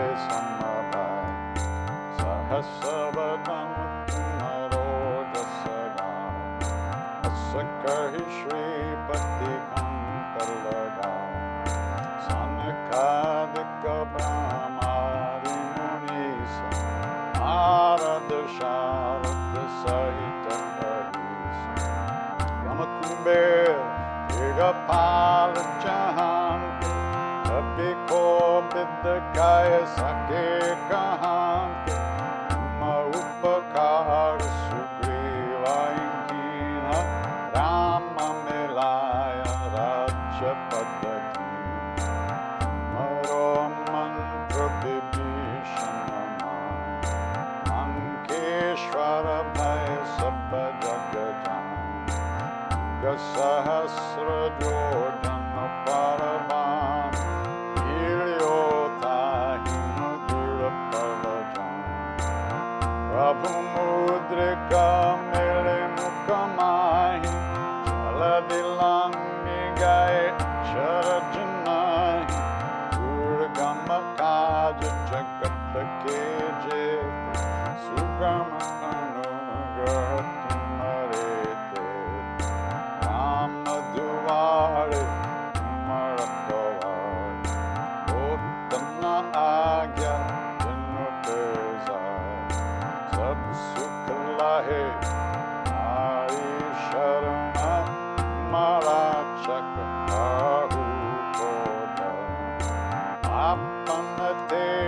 samaro ape Tino lokahan gatin kampe Uttasashana katanahe ave Mahavir Jabanamasuna Ase roga hare sabati Japatanyirantara Hanumatavir Sankatate Hanuman Churave Annakama Vachan Kana Jogave Sabapara Rama Tapasaviraja Inake Kaja Sakala Tuma Saja Oram Manoratha Joko Elave Sove Amit Jirana Palapave Charon Yuga Paratapatuna He Pardasiddha Jagata Ujaya Sadhu Santa Ke Marakavare Asura Nikandana Ramadura Ashta Siddhino Nidike Data Savaradina Janki Mata Ramarasayan Mare Pasa Sadaroho Raghupati Ke Das Mare Bhajana Rama Gopal Janama Janama Ke Dukha Bisara Anta Kala Raghuvar Pura Jai Jahan Janma Hare Bhakta Kahai Lord Devata Chaitanya Dare Manumata Se Sarva Sukha Kare Sankata Kate Mite Sabapira Josu Mere Manumata Valavira Jai Jai Jai Hanuman Gosai Kripa Karo Gurudeva Kinai Jo Satabara Bhakta Kara Koi Shuddha Hi Brahma Mahasukha Hoi Joya Pare Hanuman Chalisa Joya Siddhi Saki Gaurisa Tulasidas Sada Harichir Ki Jaina Hridaya Mandir Bhavanatanaya Sankataharam Mangalamurti Rup Siyaram Rama Lakshmana Sita Sahita Hridaya Basa Surabhuva Ravara Ramachandra Padaje Sharanam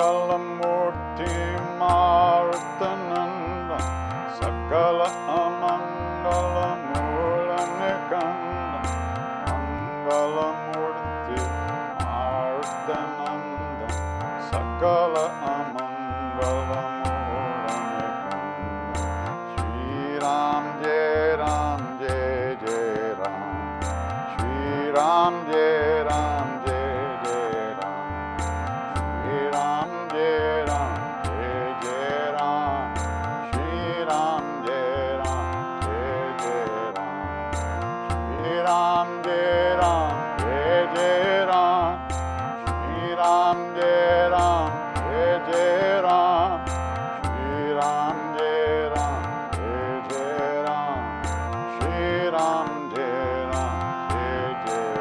Jai Ram Shri Ram Jai Ram Jai Jai Ram Shri Ram Jai Ram Jai Jai Ram Shri Ram Jai Ram Jai Jai Ram Shri Ram Jai Ram Jai Jai Ram Shri Ram Jai Ram Jai Jai Ram Shri Ram Jai Ram Jai Jai Ram Shri Ram Jai Ram Jai Jai Ram Shri Ram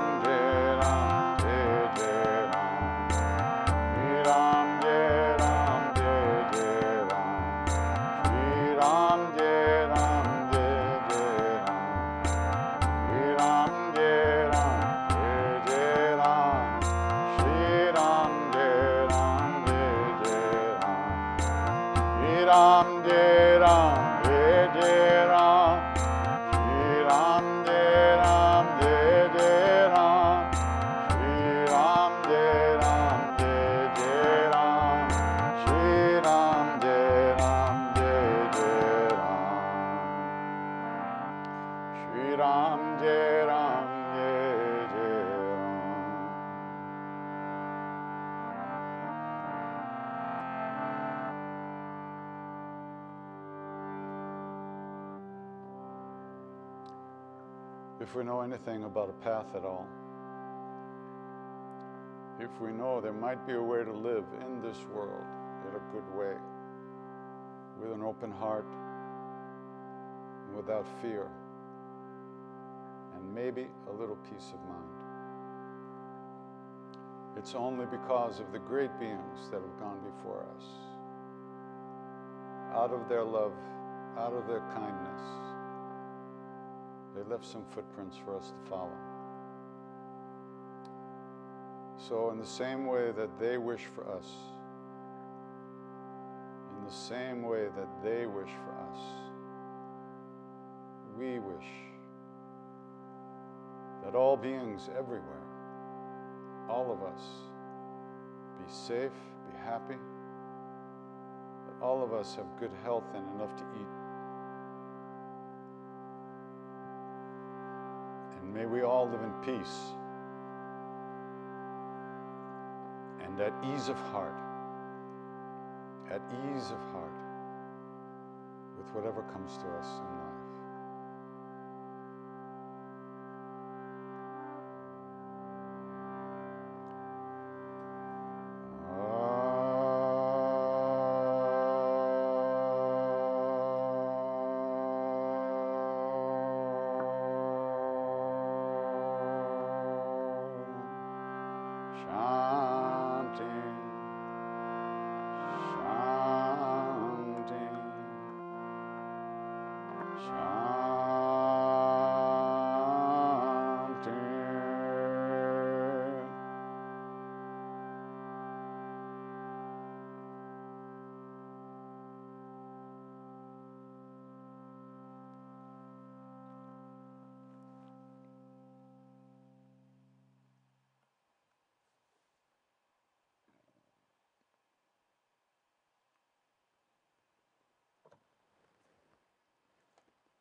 Thanks for coming tonight. And maybe see you next week. Maybe Saturday. But remember, every day, every minute of every day,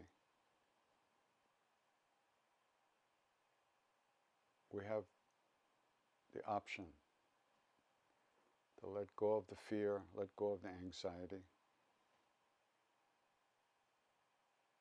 to release our troubled minds and come home again and again. This is the practice, again and again. And little by little, the presence within us is uncovered and the love within us manifests. So, namaste. All the best to all of you. See you soon.